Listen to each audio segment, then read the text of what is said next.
The following story has been brought to you by StoriesToInspire.org.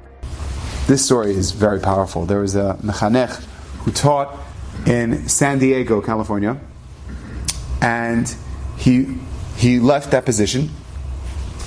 Many years later, he decided to visit his old stomping grounds.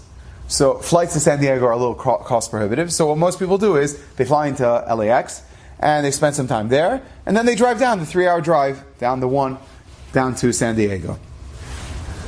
He decides he's in LA, he's going to drive down, and as he's driving down, suddenly he doesn't know what comes over him. He feels like he needs to get a coffee, or he's going to veer off. He has to stop off immediately. So he stops off in Laguna Beach. That's one of the stops off. And he stops off in Laguna Beach. He comes to the gas station there, and when he walks in, there's a young woman with the name Stephanie on the tag, and she goes, "Oh, you look like you're also Jewish." Gam lerabot et atzmo. Right? You also look Jewish. He goes, "Also? What do you mean?" She says, "Yeah, you're probably a rabbi." She says, "I got to tell you this story." She said, "I went to an Orthodox day school when I was a kid in San Diego, and we had this unbelievable young hip rabbi. He was great. We all loved him. And this rabbi, he made us make a promise, because we were learning about," and she started saying the story, of Yitzchak and Rivka, and how Eliezer was promised by Avraham Avinu, "I want you to have a specific type of wife from a specific type of family."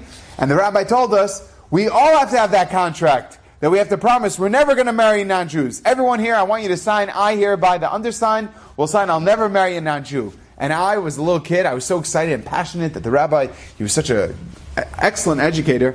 I was like, yeah, I'm never going to marry a non-Jew. And I wrote, my name's Stephanie, I will never marry a non-Jew, and I signed my name. And you should know, I was about to get married to my fiance who was not Jewish, and then I remembered that contract I had, and I told my fiance, I'm sorry, I made a promise a long time ago.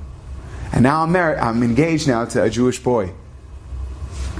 And his jaw drops. He goes, "Stephanie Miller?" She goes, "Rabbi Goldstein?" It's years since they saw each other. She goes, "Stephanie, oh, Mazal Tov. I didn't realize that made such an impression on you." She's like, "No, Rabbi, you saved me. I'm going to get married to my boyfriend. We're getting married on Shabbat. Would you be the Misader Kedushin?" He's like, "I don't do weddings on Shabbat." But whatever. But at least you're marrying someone Jewish. Can you imagine?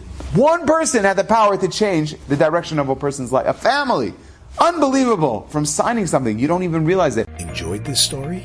Come again. Bring a friend. StoriesToInspire.org